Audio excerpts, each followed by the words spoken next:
Okay. So, Giovanni, have you had the time to go through the questions? Sorry? Did you have the time to go through the questions? No, did you send me them? Yes. No. 2, 3 weeks back, I think, like a Oh my month God. back. Yes, probably they So were this in is going to attachment be and I very forgot. So spontaneous. Yeah. that will be very spontaneous. So I was It's wondering going what are to the be questions. very, So very spontaneous. I Yeah, was no. so busy last week, so I was late in replying the email. So there were questions already written. Yeah, right. Oh, okay, my gosh. But this is nice. I mean, this is gonna be Yeah. very spontaneous. Yeah, no. I mean, the questions are easy, but yeah, like, Yes, so yeah. you Maybe think I it will You be could the have had very a the cheat sheet. no, I did not. Indeed, I was wondering what we'll talk about. But it was when no, they I told think that me, this will be very the first real Yeah, the interview. first one that the speaker doesn't know no, the no, no, no, questions. no, Yeah. Yeah. no, no. So I know the titles, Passion and Science. That's it. Yeah, right. And it's about your passion about disseminating science. Okay, I know So, some yeah. science, I know some passion, so maybe I know something. The combination of them two would be working. Oh my God. Okay, okay, Yeah, good no, okay, to. this is very exciting now. Yeah, like Yeah. I'm very much looking forward to this. Okay. So Mm. I think okay, so yeah, like I think we Mm. can start. Yeah, like I mean we're two Yeah. minutes in. Okay. So hello everyone. This is the first episode of our new series, launched by the IAU Junior Members Executive Committee, titled Passion and Science. And we're opening these discussions with Professor Giovanni Covone from the University of Napoli Federico II, if I'm correct. And he's a permanent position staff there. And I am Fatemeh Zahra Majidi. I'm the chair of this committee. And today I'm very delighted to host our speaker. And I'm very excited about this conversation. So thank you so much for accepting our invitation. We are very Thank you very pleased to much, have you Fatemeh. here. My pleasure, Fatemeh. Thank you very much for inviting me. No, really, our pleasure. So, yeah, like let's get this started. So, we're starting with the very classic question that everyone wants to hear about still, no matter how many times we repeat this. So, do you want to tell us a little bit about your childhood and your family, your habits, your hobbies, and then what kind of child you were? Mm. Yeah, my childhood. Well, I was since we are talking, also, we'll talk also about astronomers. The first idea that memory that comes to my mind now is when I was in the garden of my grandparents looking at the stars. I was alone. I was kind of bored to be with my grandparents. I was alone there, and so I was enjoying my time watching the stars in this gardened country, far away from the usual light pollution of my hometown. So, yeah, I think I had quite a normal, peaceful, and nice childhood, thanks to my parents. So, since you ask me this, that's memory that comes to my mind. I was alone 6 or 7 years old watching the stars. And if you want to have a laugh, I was trying No, to I mean, this is communicate. just so curious, like because I don't have a memory like this. I mean, if you ask me, like, I don't have a similar No, no, memory. I was thinking this.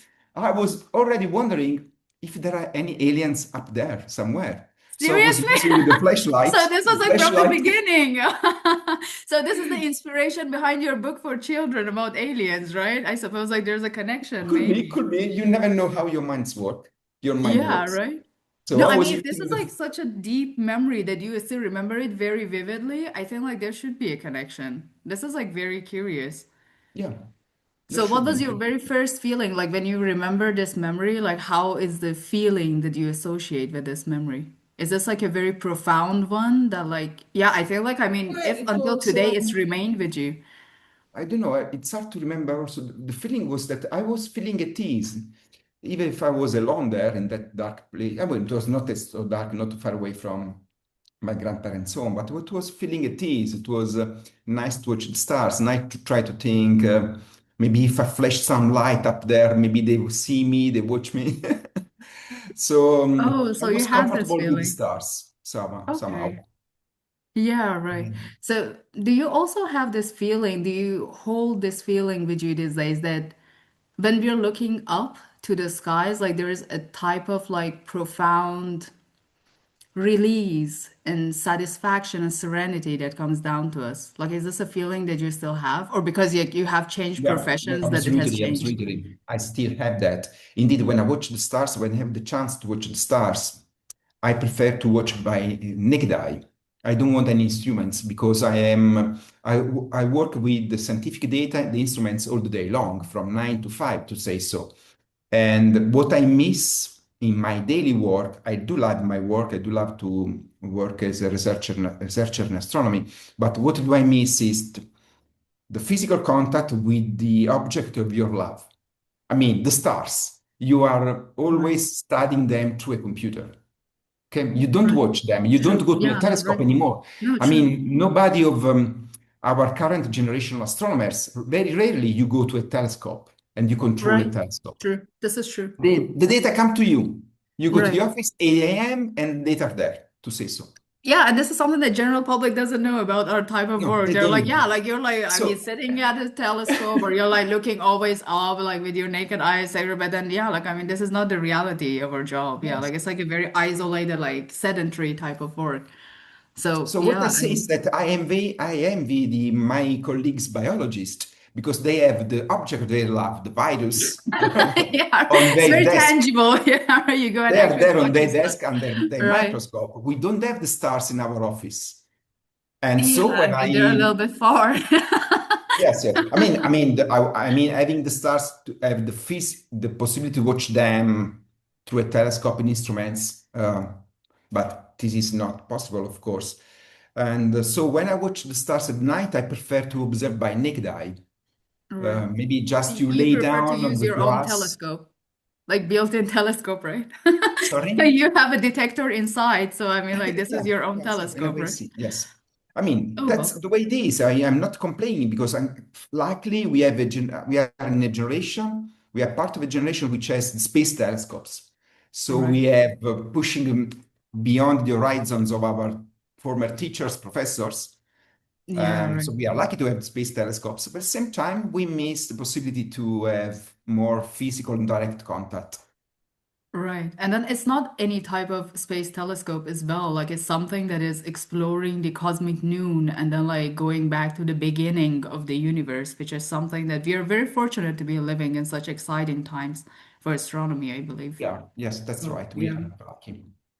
So, okay, so second to your childhood, where did you find your first inspiration to pursue astronomy? Like, was there a moment that you read a book or was there someone that inspired you? Like, how did Well, you start your career? somehow it was a constant passion of mine. I remember that when I was 13 years old, I received as a present that I asked for that, a second-hand telescope. And Mhm. so I was observing the Halley Comet with my Right, second-hand telescope. And yeah, but when I was at university, actually, I felt in love with theoretical physics, general relativity. So I was trying also to work on in that field. right, But the professor asked the thesis too. Then, and I was thinking, okay, I will do some quantum cosmology because right. I was fascinated with the kind of theory of everything, the theory that Oh, really yeah. goes deep in the secrets of nature. Right, But luckily, my supervisor changed his mind and said, "Yeah, Giovanni, planets are going to be discovered, exoplanets. You should work on that." I right. say, "Oh my gosh, no, exoplanets. What are they? I mean, they are so Yeah. little tiny piece of rocks. What are they going to tell you about the secrets of the nature?" But he Right. was right. They tell a lot of things. Oh, wow. So you were destined somehow to like enter this field from what I can see. Because I mean, I had a huge passion for theoretical physics and then like, Mhm. Einstein field equations. And then like, I actually pursued that for my master thesis. And then like, yeah, like it just like evolved into gravitational wave physics, etc. So I mean, I literally like went down that path. But yeah, like it was a lot of like ups and downs. But for you, like it was like you were actually destined to like come over this thing. So I mean, this is very inspiring. Yeah. Well, I So, was I studying mean, that. yeah, I'm well, sorry. I mean, Yeah, no worries. So I wanna like take a detour from this and then like start the topic of this conversation. So, because you're a university professor, but you have a Yes. huge passion for disseminating science. And so, Right. like, I mean, and you're doing this science communication for a very wide range of audience. So, like, you go like all the way down to like kids to teenagers, and then like up to like for Yes. adults, and then like university folks. So, this is very complicated, and you need a very vast skill set in order to fulfill the needs of all of these audience. So, yeah, I mean, I want to know that how did you first start to do the science communication? Like before, Yes. like, I mean, delving deep into like how did you acquire all of these skills? Mhm. So, what was the first time that you did science communication? Do you have a memory of that, like a clear Yes, I memory of that? remember. They forced me. They obliged me. Is that Yeah, I it? mean, as most of us, when we were young students or PhD students, you wish, I want to Right. become astronomers. I just want to do research, me Right, and my true. data. So This is that very was real. my Yeah. wish. I Right. wanted to do research. I was not dreaming or thinking about teaching, which is the most important Right. way to disseminate. But my chance, I was lucky indeed. I won my concourse at university, not in research, a pure research center. And Okay. as being hired by a university, as my duty, I had to teach. So I discovered that I had to teach, and I was kind of indifferent about that. But after the first very few lectures I had to do alone, to give myself, I was hooked. I would like that. I mean, I saw the response of the students, and I was really enjoying that. I discovered that I enjoyed that, but it was a discovery. It was not a dream that I had before or Oh, a wow. objective, a goal. And I was also very, very insecure because I mean, I was thinking nobody taught me how to teach. So I was very Right. True. insecure. So I was preparing very carefully my lecture and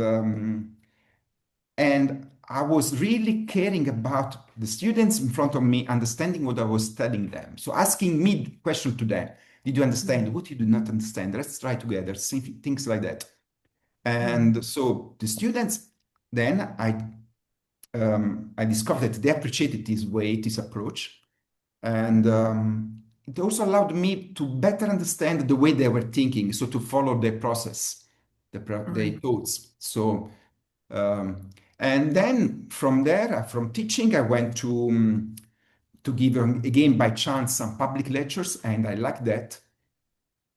And they offered me the chance a few years later, a few years ago, to write a book, and also it was terrible, very tiring. I But can okay. imagine. Yeah, Yes, right. yes. It But you're requires right. a I lot of mean, now energy. I really enjoy to talk to a very different kind of public, from kids, I mean, really 4 or 5 years old, Right. until the people which are the same generation whereas my grandma.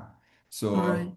So yeah, every public is a different, you need different skills, not different way to approach. They have different question, different approach. And yeah, in order to give, you have to listen. You have to understand.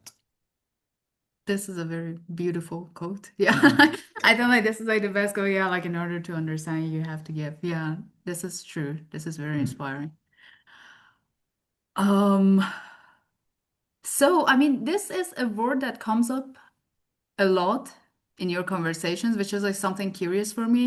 You just like talk a lot about luck, but then people say like Mm. luck happens when the opportunity is meeting the skills. I mean, when you're like Yeah, prepared for an opportunity and then like you can seize it and then like it comes to fruition somehow.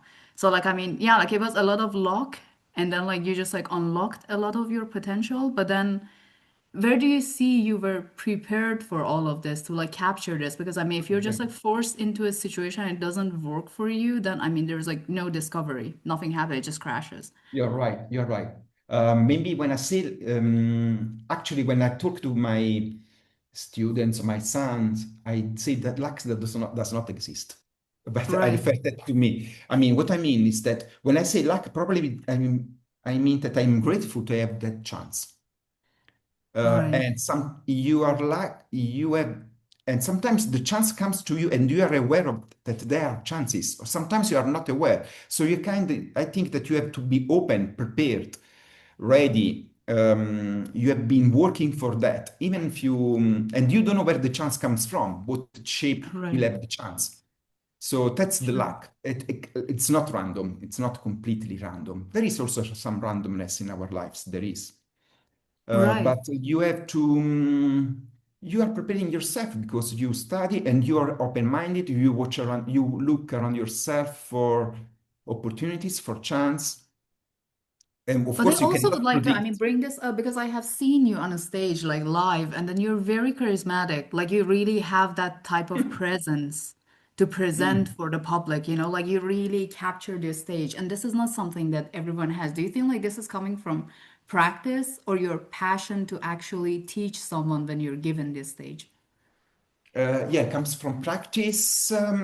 It does not come from inner quality. I mean, I was not always like that. I mean, if I remember my teenager years, I was very timid. Oh. I was playing basketball, for instance, and I was Mhm. kind of player which sometimes I was afraid to come on the playground, to go on the Oh. playground. I was Oh, scared of the wow. public. I was Right. scared of the public. I mean, really, Oh, really, wow. that Oh, was, wow. yeah. So there was a I learned, transformation somewhere along the yeah, way.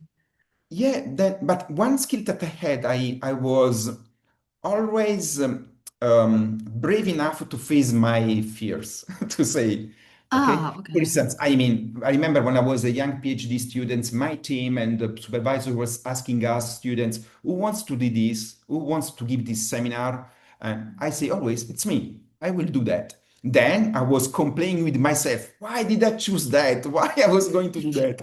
I have to talk in public. But I knew that there was something that I have to face in order to grow.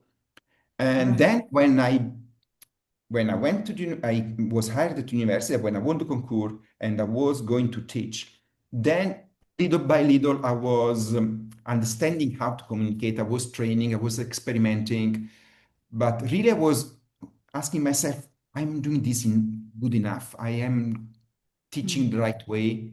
So then little by little you acquire more confidence. Right. Then you understand also, um, I think the things that you noted, it's that I try to find a connection with the public in front of me. I try True. to understand what are their questions. I mean, why they come me to listen, why they come here to listen to me.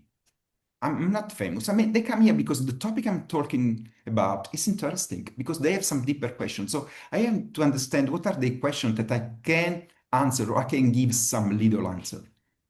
So maybe they feel this effort from my side to have a connection. Right.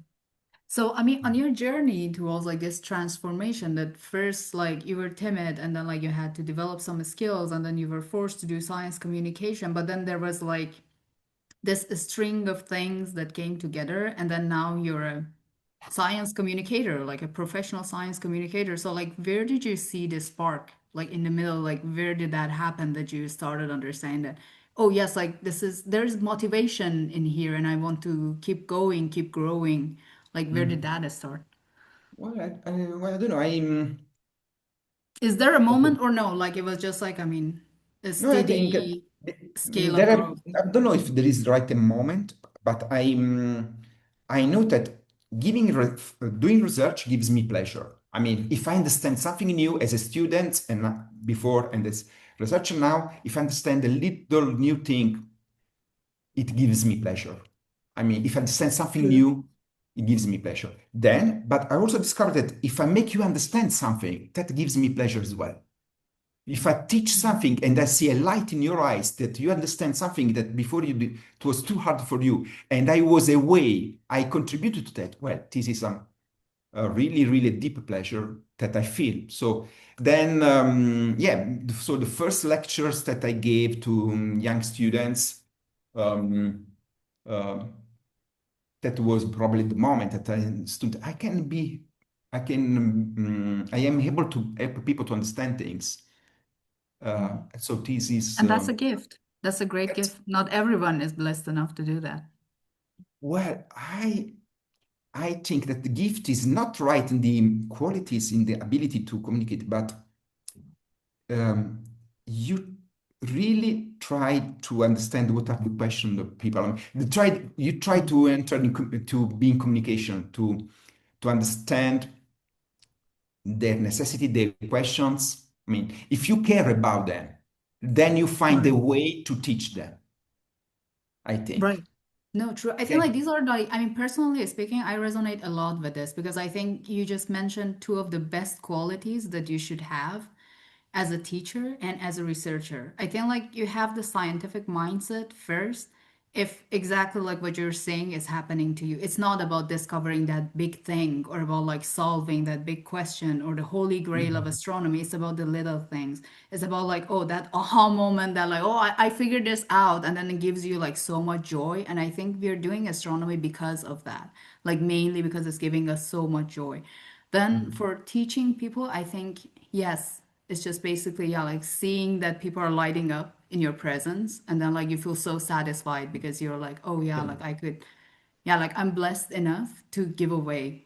As I Yeah. mean, yeah, like it's like helping people, sharing, understand. It's just all of those good things that makes us human, I suppose, like more human and Mhm. kind. So yeah, I mean, this is a very beautiful way of framing it. I agree. I agree. Yes, but So mhm. so yeah, so I mean, generally speaking, do you think knowing about astronomy can change people? So like I mean like going like a step forward from what we were talking about. Like people are Mm. curious, but then when we're doing science communication, does it actually change something? How do you think like these are affecting people? Because I mean we're not talking about like everyday applications, right? It's just Yeah. something very abstract, something very far away. Yeah, for sure. It's not useful astronomy. Does Right, not true. have any I direct economical absolutely yes, application. I absolutely agree, yes. Yeah, yeah, yeah. And sometimes I have to defend the right to do some unusual science in public Right. because they say, why should we uh, spend too much money on telescope and so on? But this is another topic. So your question is, can astronomy change people? Well, if you look at on historical times, for sure it does. I mean, since we discovered that we don't are not living in the center of the universe, we live in a rock Right. planet, and there are millions of other planets, then this way of thinking things around us, it changed poetry, literature, philosophy, religion, and everybody in the world. My my little kids or my grandma, they know this, and somehow this changes your perspective on the universe and on yourself. And when we one day, because sooner or later, one day we will discover life elsewhere, this will change as well our perspective and will also change the way we look at ourselves as a species. I'm not talking about as individuals. As individuals, okay, it's also important, but it's harder to predict. There are students or young boys and girls that wrote me and reading my books. They said, I changed my mind after reading your book. I will do physics now. So Oh don't yeah, start right. I know. astronomy. I've heard that a It's a lot, right? big, yeah, I will, it's a big responsibility. True. Um, but yes, astronomy, it's our effort to look at the universe, and you look at the universe after all to understand better yourself as individual and as a species as well. How do you think So, so? hmm? How You do think you so? think like it changes your view as an individual? Why? I mean, Because why do how do you? you connect to all of these like concepts? I don't know, like exoplanets, another solar system. Well, if you I don't try know, like to, yeah, pulsars, magnetars, all of these like yeah. I mean, exotic objects. Yeah, like where's the connection?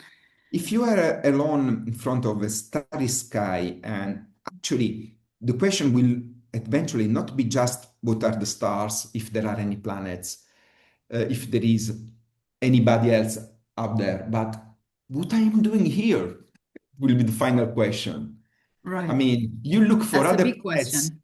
Yeah, you look for other planets at the end just to understand what the hell is this planet I'm living on? Where it came from? You look for other life to understand better the life that you are part of. At the end, I mean, well, this is my very personal point of view after all. Maybe there are many other motivations for watching the stars. But I think that uh, at the end, the very fundamental question is really about our origin, our self, our nature. Um, it's about the connection between us and the stars. It's not just the stars themselves alone, as separate from us. Right. We as This a is not a, system, right? yeah, it's a system. It's a part of the system. It's a part of this kind of universe. We are not detached from that. We are part of the Yeah, right. universe, aware of being here or watching there.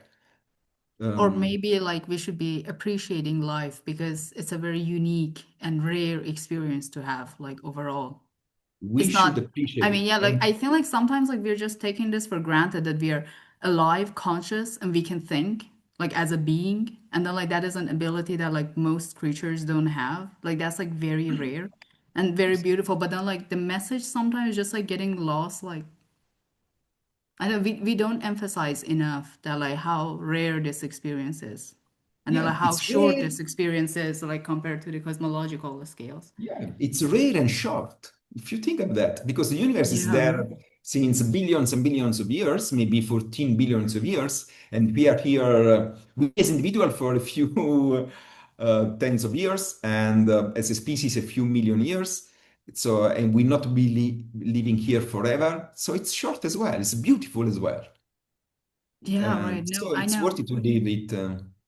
And then like everyone has their own takeaway from connecting to outer space. Like I want to tie this to this beautiful piece that you wrote on Beirut. So like the night sky of Beirut that you were like Thank involved you in very that and much. it was about war and I really enjoyed reading that piece because Mm, it was about whatever the situation is on the ground and then like how harsh the realities of life are even if you're like going through war you can always look up and then like feel you're belonging to something much bigger than yourself you can find yes, solace in yes. places that you're not always aware of but then like this is a shared resource that we're all having and then like you don't have to like pay for that or anything like you just Mm. like yeah like I mean you don't look around you just look up and you're like okay yeah like I think like things are okay things are better Thank so you. things I are going got, to be better because we don't yes. matter that much so I mean do you want to talk a little bit about that piece and then yeah like what was the takeaway from that Yeah, I for appreciate you that and like you. I mean generally speaking the article like how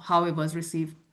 I appreciate very much that you read that and you mentioned that article because I wrote many articles. I'm writing many articles about astronomy, popular astronomy, and so on. But that was a different one. So we, thanks to a friend of mine, we get in touch with Steven, which is a passionate astronomer living in Beirut in this very hard time there. And where having dark sky is not a sign of beauty because dark sky means towns with no light because they are bombing the towns because there is blackouts and so we get in touch with him and we made a few interview via Skype during the weeks during the months so we were experiencing what was going there in Beirut and and and so we were talking both about astronomy and how it's beautiful and hard to pursue your passion in these hard moments in these hard places and if you think it's very nearby on the other side of our sea the Right, Mediterranean Sea on the other side there is Lebanon there is Beirut there is Gaza right, and so, but I think that if you want to, you cannot talk in abstract about science. You cannot talk in abstract about astronomy. You have to talk about the people which love astronomy, which do astronomy, and they do it in practical situations here on Earth. And these practical situations sometimes are very hard, very difficult. Sometimes they are in war. Sometimes they don't have time to watch the stars because they have to care about their family or their kids, and they are refugee and so, yes, and I think when we talk about science, we should not forget that we have to talk about the man and the woman which try to find comfort in science. And yeah, and a few weeks ago, we also had me and my friends, we had an interview with a woman in Gaza, which is coordinating an astronomy team there, amateur astronomers team in Gaza. And so there are times there. I think it's worth it to remember um, to talk with these people, making them stories, lives known here. After all, we Right, live in a peaceful places where it's easy to watch the stars and to get right, romantic in front of the right. starry sky. A little bit too safe. Like you can like build instruments and then like plan for the next 20 years, but not everyone is Yeah, fortunate sometimes you enough to should not like, forget yeah, know that. about that, right? Yeah, indeed, we are talking here in this conversation, this review. We are hosted by International Astronomical Union, and True. many countries which are part of this union, they Right. live in very hard times. So we should not forget this. Right. So I mean, like going back to this question, that like, where do you see the biggest value of disseminating astronomy? Because it's really bringing people together, like beyond boundaries, beyond politics, beyond Mm. social values, and then like it's like breaking a lot of boundaries, especially like in the academic environment. Like as an immigrant, I have felt that so much. Like I mean, when science is on the table, there are a lot of things that we don't take into account. Like we don't think about differences anymore. We just like, I mean, it just like opens a lot of boundaries, and you Mhm. can like access people more easily. Like is that like something that you have experienced as well? I mean, was there like any opportunity for you that astronomy like opened some doors that like if you were going through them through some social frameworks, it would have been very difficult? Yeah. Well, actually, for me, let's say astronomy is my way, it's my work, my world. So it's also the reason why I communicate with many people abroad in many countries. So maybe if I was doing some other works, that the other work would be the mean to communicate, to go beyond travel, beyond borders. But when you talk about astronomy, since there is one common sky, that's very Right. easy to read, to focus on these things that we have in common. Wherever you are, you watch the same stars, the same moon, the same sun.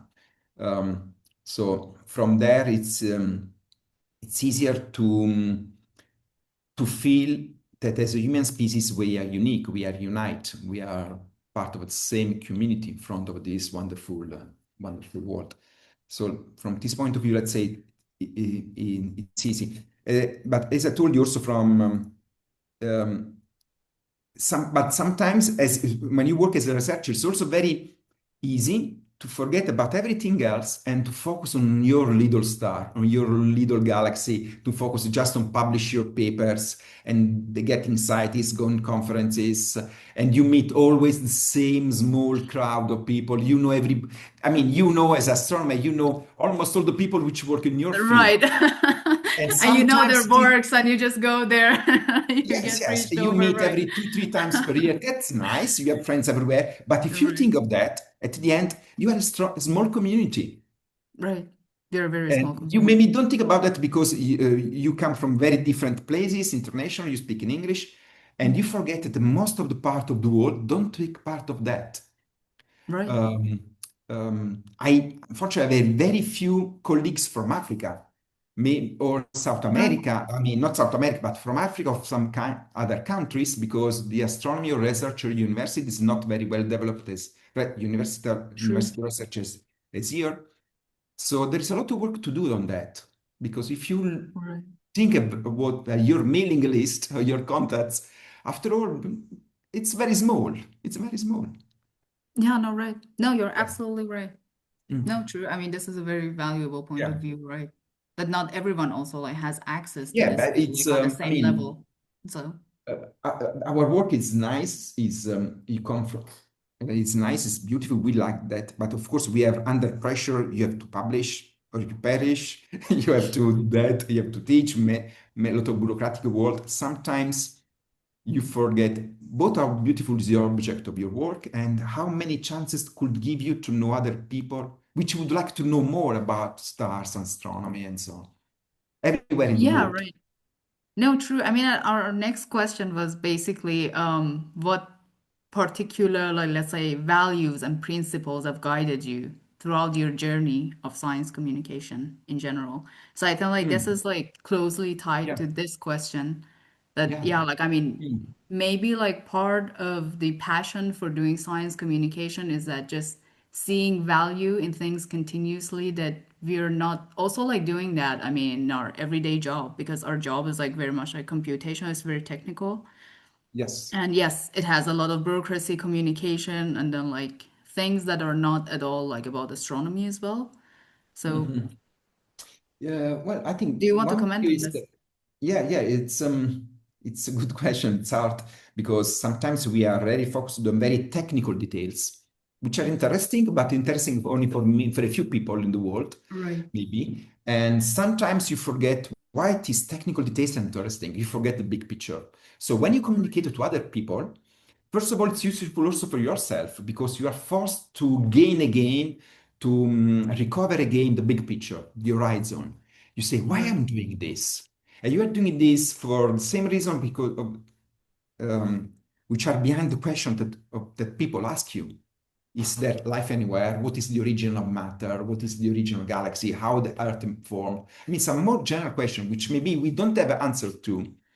Right. And so when you communicate, it's also, first of all, a luck, say, the opportunity for yourself to to see the horizon again, to stand up, to look above your small details, little details, and trying to understand why I'm doing this, why I was interested in this when I was a teenager, why when I was doing now I'm correct I'm code I'm writing codes in Python. Why I find this interesting after all? I mean, 10 years ago I had other questions.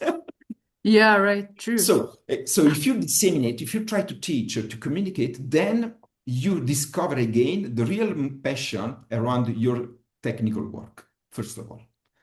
Right. And there's a lot of Yeah. value in that. Yeah, That's like a I lot mean, of the it's value in itself. beneficial for the society, it's beneficial for scientists. Yes. It's beneficial for, also for myself. I really have a lot of fun when yesterday was in the planetarium here in Naples. I mean, discussing about connection astronomy and arts in the Baroque arts in Naples. Oh, wow. And Uh, and I think that there is a connection. So we were discussing about that. And that was very fun for me because it gives you the opportunity to find new links, to rediscover your motivation. Then the other guiding principle is that it's really beautiful to understand things, and as I said to before, and to make things understand. When you talk to little kid, you make him understand some new things or discover some new things whatever in astronomy or biology. Well, that's amazing feeling for you and for him. Okay. After all, we are a social species. We discover together, we communicate, um, Yeah, right. Sharing is and that's caring, right? sharing is caring, Yeah, and right. understand, So and you want to what? connect to your community and then Yes, understand yes, like yes. what they are thinking about like what I have discovered, or if I have felt so much joy about this, like would they be able to like feel at least a part of it? So like that is Mhm. also like giving away, I think, like, and in a very beautiful way if you think about it, because like I mean sharing the joy of your life with someone else. And that's very difficult to like also do science communication with kids. I think that really requires some talent and patience. Yeah, yeah. And of course, you have to be careful because you have just not to teach them all the answers because Oh, you science have is to not make them about. think, right? Yeah, True. but not only this, because science is not about the answers, it's about the questions. You were not, you, for sure, me, but sure, you were not trying to become an astronomer because you lacked the answers, but you knew that there were questions, open questions, unsolved questions, and you want to solve them, to answer them. You became a scientist because there were questions, not because there were answers. This is I something mean, that I have forgotten about. Like, I mean, I feel like the last time I thought about this well, was like a I decade bet back, but yeah, right. I mean, thanks for I bet reminding me. it's Yes, definitely like right. that. If you have This a is very true. mystery, if you there is a mystery, there is an open question, a question without any answer at the moment, then that was the reason you were trying to become a scientist or you studied for. I And this is like mean, all about like how we're getting attracted to things or people or like anything else, like socially speaking, right? Like if there is no mystery associated with someone or something, you're not attracted to it. It's like one of the like biggest you're elements attracted of by, how you like yes, yes, that's right. It's not continue something with limited. something, right? It's not about limited to astronomy or to science. Above, yeah, Yeah, not right. at It's about all. everything. It's about attraction. Yes, like, and this is why like sciences in general are very So that's why attracting when disciplines, right? that's why when I wrote this book about aliens for the kids, first there are a lot of questions at the end of every chapter, many chapter. First of all, because really there are questions. I never met any alien, so I don't know anything at all about the Right. life in the universe. We So don't know we have anything about the idea. title of this book, right? So we know something about molecules, planets, Right. but the big questions are without answers. Right. So True. first of all, there are really, really many questions solved. And then, but I wanted to involve the young readers to be part of the journey. So one day, this question, you will answer this question. Now, for the moment, I cannot tell you the answer, but maybe you Mhm. can. Maybe in one day, in 10, 20 years, you will have the telescope, so the microscope, to resolve this riddle, this question, these puzzles. And when we discover life, how do you think it would impact us? I mean, like in the most major way that you can think about. Like, let's say, like tomorrow, like someone says that, okay, like we confidently know that there is life on this planet. I don't know, like I one don't know. parsec away. Let's say, like something that we can never access. Like, how do you think we will change collectively speaking? Like, as someone who's been like very present, like communicating this to people also, because I mean, we're like very academic, we're kind of isolated, but then Yes, like you're yes. going out to people. So, how do you think like we collectively will change Very, knowing very this? difficult question because very difficult question. First of all, it will be difficult to communicate this discovery, and Right, probably it will not be a discovery from um, one day to the other. It will be a little growing awareness that we are finding something. It's not that one day you will find a spaceship from with aliens. It's that right, you little by little you increase your knowledge of some system of the planets. You are more and more confident that maybe there is life there. So it will be a slow how to say, increasing knowledge, probably the process. So it's from my point of view, nobody knows. And then it will be harder to communicate this. It's hard to right, communicate. The science is a difficult process which goes through many uncertainties. You cannot you have make hypotheses. Sometimes you are not sure about it. Most of the times you are not sure about those hypotheses. You need more confidence, more support, more empirical evidence. So it is hard to make this understand, first of all. And I So think the this is one expectation problem. of the public is very different from what we have right now. Because I mean, when you're going to public, like people are actually expecting UFOs and aliens and then like intelligent Yeah, life. But then like the reality is that like most probably we will just find something that is the beginning uncertain, of the not life, sure. right? Yes, it's uncertain. Then you need more proofs, and maybe we also make mistakes, wrong interpretation for Right. sure. Yeah. So this is from communication side is one problem. Then on the reception side, on the let's say the other from part of public, how the public will react. Well, I don't know. Maybe different people will react in very different ways. Some people will gain a deeper philosophical scientific knowledge of what we are in the universe. Sometimes some people will think of the aliens as kind of brothers or messiah or something like that. I mean, the reaction will be very different. I mean, if you think of it in a similar situation, when Copernicus and Galileo showed that we are not in the center of the universe, the reaction were very different. There are people which were really dreaming and complaining about the old times in which we were sure that we are in the center. And some other people like Giordano Bruno, which were enthusiastic about being part of an infinite universe where we are a small thing with infinite possible brothers in the universe. So the reaction will be again very, very different from all the different persons. Um, you know the movie about this ironic sci-fi movie, Mars Attacks, okay? No, unfortunately, yeah, like I'm not a fan Yeah, of where sci-fi. Yeah, Julia knows. Yeah. Jack Nicholson. There is I'm not a Jack fan of Nicholson. sci-fi, and I'm sorry. You know, there is this. This is a remake of the War of the Worlds. So the Martian are coming, and we know they are coming. So there is a big reception for them. There is Jack Nicholson, which is the president of the States, and there are a lot of people like New Love and Peace, New Age people welcoming them, or some people trying to fight them. So Right. I remember that scene because it's very funny, but I also think that it gets some point.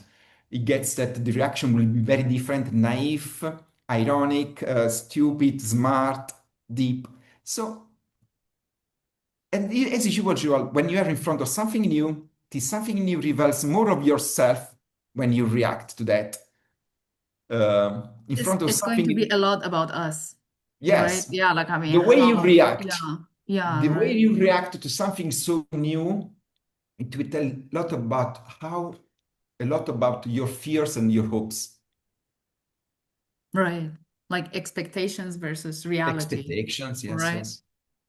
What did you expect? And Mhm. then, yeah, it Yes, will be very complicated, yes, it communication will be a wise, very and then how people yes, will yes. take it, and Yeah, but if you in the how it's going to astrobiology be community, advertised also, yes, because yes, that's also like very big part of like how we can sell this and make profit out of this, right? I mean, it's always like a very big part of like science communication, I believe, because more and more we are also emerging into new technologies, like getting over the field, and then like there are like different tools like coming in. And yeah, I think, I mean, like this is my next question for you. Like, how do you think these emerging technologies will be changing the ways that we're communicating science these days?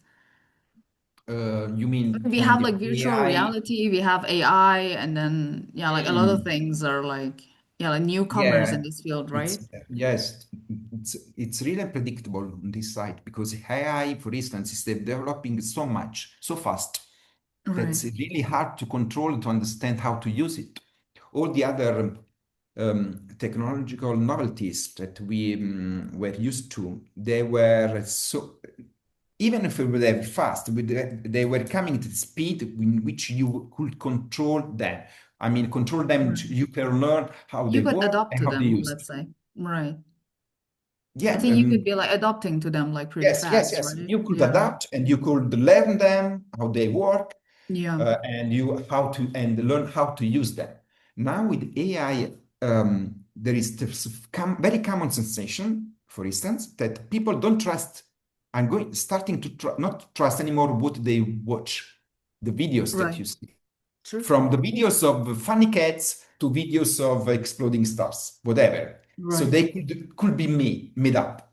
So Right. this is very, very, very um, strange, bad things, unfortunate thing. I mean, because um, also a lot of websites which are divulgating astronomy, they are just making up articles and pieces just by writing some prompts on AI and they make this. Right.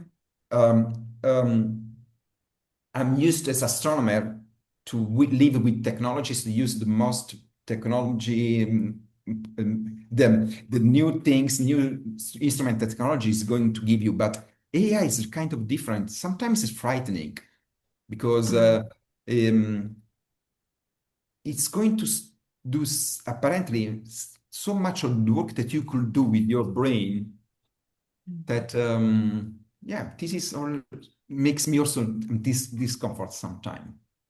Or it's very powerful to when I code. It's very I can write lines and lines of code with Python with Right. much less effort, for instance. So I do use that. Um, um, but what let's say what worries me is the way it changes the relationship between people and reality. So sometimes I cannot be sure that. I mean, this interview could be made up with AI in a few years, something very similar to this one. Or Right. I was reading the news that your dear one is died, and you train an AI tool to make him live again, to talk with him, to have answers from him, to ask him questions, and so on. Well, this is something which is going to change so much the human relationship, not just the human way of working. That's somehow Right. kind of frightening. Um, what is the need to ask a question for a friend for help if you can ask the AI on your cell phone for help on whatever? From the dinner tonight, how to cook this tonight, to how to solve this physics problem. You ask Right. the True. AI on your phone. You don't ask anymore to your friend. So I don't know if this is good or bad, but it's going to change a lot of human relationship. But I don't know, like I think it also comes down a lot to like what we are preferring to consume because as consumers we always have a free choice about what it is that we Hmm. prefer. So I mean, for example, like me, like I don't even watch ads that are AI. Like I never use them for communication because I think it just sounds weird. Or But you are a kind of minority because from social and statistical point of view, you know that most of people will use that because they are offered that. I think it's So like using Instagram or Facebook, right? I mean, there was like, I mean, this like wave of people that at the beginning they were very enthusiastic about social media and then like showing off. Now, like these days, I think yeah, like yeah. it's just like come out, right? That like what people are Yes, showing yes. you on Yeah, yeah. Instagram is not the I reality of remember. their lives. So, I mean, like we're just like going back, right? I mean, like not many people are still like after so This many is a good years are point. like, It's a good point because I was there when right, Facebook was coming out. It was right, marvelous because wow, Facebook, I can get in contact with my former friends, the friends which right, are on the other side of the ocean. So really was a social network. Now it's kind right, of a TV with the many channels of entertainment. right. So the social network use is marginal in the social networks, actually.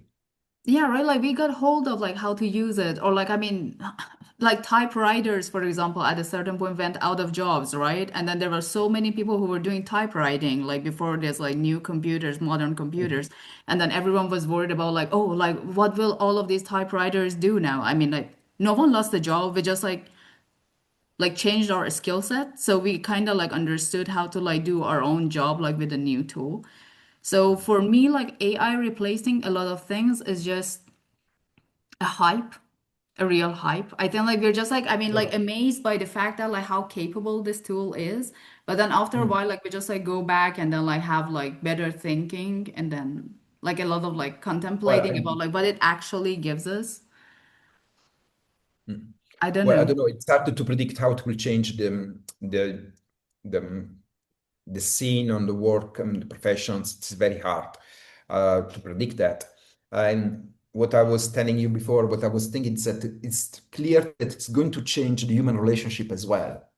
Indeed, it's a kind of a you're having kind of your friend very ready and all knowing in your pocket, and It is so and true, you can right? I mean, yeah. socially speaking, yes. Like, I mean, like social Yes, yes. platforms have That's changed that very, a lot for very, us as well, right? I mean, it has yeah. like started to cause this like social epidemic of loneliness for like many people. Mm. Like, I mean, there are like many research that Yes, there confirm are. that young people, for example, are very lonely these days because of this phenomena. So, yes, I mean, Yeah, I'm not surprised if absolutely. it's going to like challenge the way that we're living today. But Mhm. maybe there are also like, I mean, like Yeah, but on communities this will get area, tired of this, right? I am not so much more expert than others. I mean, it's just a problem which is goes behind my competence and knowledge. I can just tell you about how do I see this phenomena growing.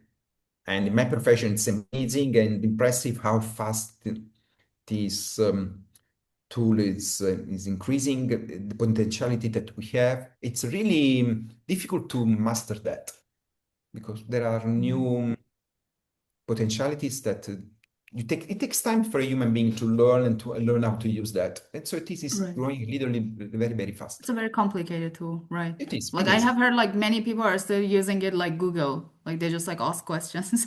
They don't know that Yeah, Google yeah, yeah, has yeah. an AI That's itself. naive. Like you can just like go on Google and then like ask questions. You don't need ChatGPT for that. But Yeah. yeah, like I think like mainly like public use it as a search engine still. Yeah. So, I mean, like, we're nearing the top of the hour. So, I want to ask Huh. you, like, the final questions, let's say. So, if you could go Yes. back in your career and change anything at Mm. any level of your career, what it would be? Ooh, it's hard to think because Would I you mean, change anything at all? well, not too many things, not many things. Maybe I really enjoyed, right after my PhD, I was going abroad and it was a good decision. Maybe I was going abroad also for the PhD, maybe to start this earlier, because I had a lot of fun working as an astronomer traveling between the States, Spain, France, before coming back to Italy. Or maybe I was going to stay longer abroad before coming back to Italy, if any. But just not because I don't like it here, because it was really fun that time, that Right. fun. But Mm. at the same time, because I was living those times, it was also really scary as well, because I had no permanent position. I already have family Right. with my kids and my wife Mm. coming abroad with me. So yeah, you're asking me this now that I know that at the end I arrived to a, let's say, to a sub position which makes me comfortable. So I could, Right.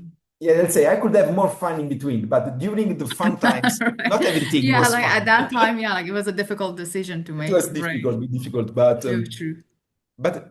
in difficult situation, you find an interesting solution. You grow up. Right.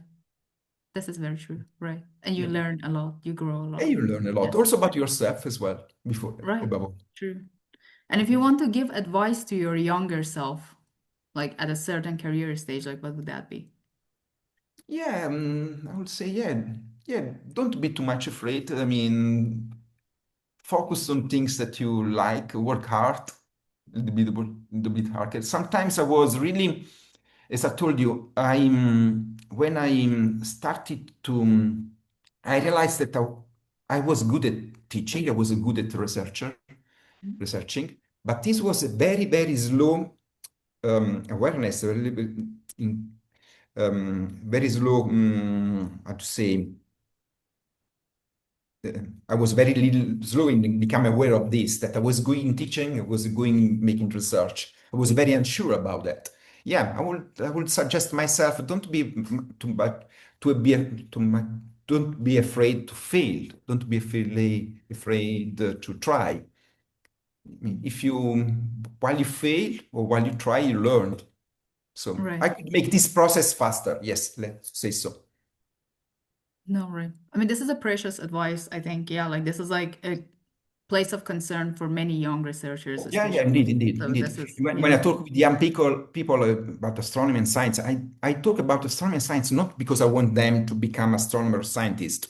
And it's not a real purpose. Not all of them they want or Right. will become astronomer science, but all of them have the necessity to learn how to face their fears, how to face the fear to fail in whatever field they will work or study. So that's what I can try to convey to them. I mean, don't be too much afraid to fail. You will fail, You but will you fail will. anyways. Yeah. So You will prepare fail. yourself. Yes, Yeah. but you will also Fail learn and in fail and between. fail better, right? Yeah, yes, yes. Yeah. But in between trying, you will learn, and for sooner or Right. later you will succeed. You will find your way.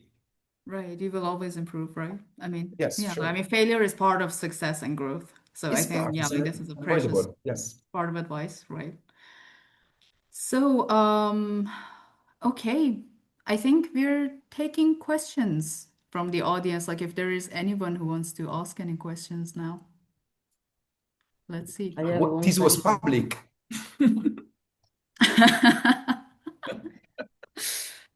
I have one question. No, Yes. go First of ahead, all, please. thank you for accepting our invitation. As expected, it was a very natural interview. And Mm, I loved several parts of the interview, especially the fact that our big opportunities and characteristic is having questions and not answers. mm, So I really like this. And I mm. was thinking, what's your favorite audience for science communication? I mean, kids, teenagers, your favorite audience? Ah, the audience. Oh, it's hard because Teenagers, um, well, now I would say the kids because I mean I have the chance to since I had the chance to write this book again. It was not my choice, but a friend of mine came to me and say, "Let's write the book together for kids." I say, "No, let's try." And convinced me. And then it was fun, and it was really fun to go in this audience with kids and to tell them to talk with them about aliens because the questions that they have you can understand they're marvelous, they're deep, they're naive and deep at the same time. So let's say yeah, this moment the kids because it's also quite new, well, not very very new, but yeah, that's interesting. That Mm. it's I really. completely And agree with your choice. also, one thing I like a lot now, I'm experimenting also on the stage in theaters because yeah, and on theater live in front of a crowd of some hundreds of people. That's amazing. Something new and something that I Yeah. could not imagine I would do. Thank you. I completely agree with your choice about it. Thanks a lot. Well, thanks for inviting me to have this discussion. It was very spontaneous, very nice. Thank you to you too. Any other questions? Comments? You can unmute yourself and ask him. If not, then I'm going to ask the very, very last question, I promise. Yes. So, Yeah. are there any future projects that you're excited about that you want to share with us? So we can like You follow mean, you elsewhere and then like check yeah, out that yeah, activity, for example. well, I mean, you will never end to have projects in this work. Right, I know. So Astronomy in general. in astronomy especially. So in astronomy, there is a new telescope which will come in 1 year more or less, Plato, which is going to it's promising us to allows us to discover Earth-like planets around Sun-like stars. So I'm really looking forward to this data, this new view on the universe, and all the work that will bring us all the questions. So, and then of course I am really um, looking forward to the new books to write, to Oh, new wow. ideas to communicate. Is there So something on your table at the yeah, moment or there's no? yes, there are Oh, there are yes. a few things. Can we have a little bit of a spoiler or no? Like it's a secret. Well, I mean, I wrote two books. The first one was this book about the discovery of other planets similar to the Earth. So it's called Altre Terre in Italian, Other Worlds, Other Earths. So the book I'm working on now is about astrobiology. Mhm. So really the search for life.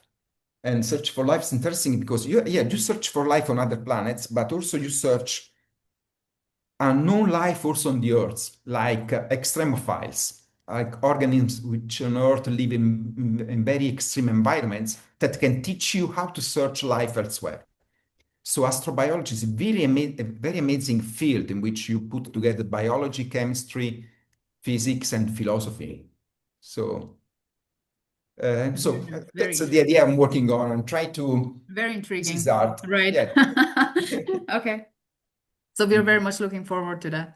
Okay, thank you so much again for your time. I really thoroughly enjoyed this interview. Thank you. I Although did. like you didn't have the questions, although like we sent you No, that, no. but yeah, like I mean like you really like did a stellar job in answering all of our questions. I mean, I didn't expect this much, honestly. But yeah, like I mean, this really made my day. Thank you so much. Thank you very much for inviting me. Ciao, See you grazie. around. Take Ciao. care. Bye. Ciao. Bye.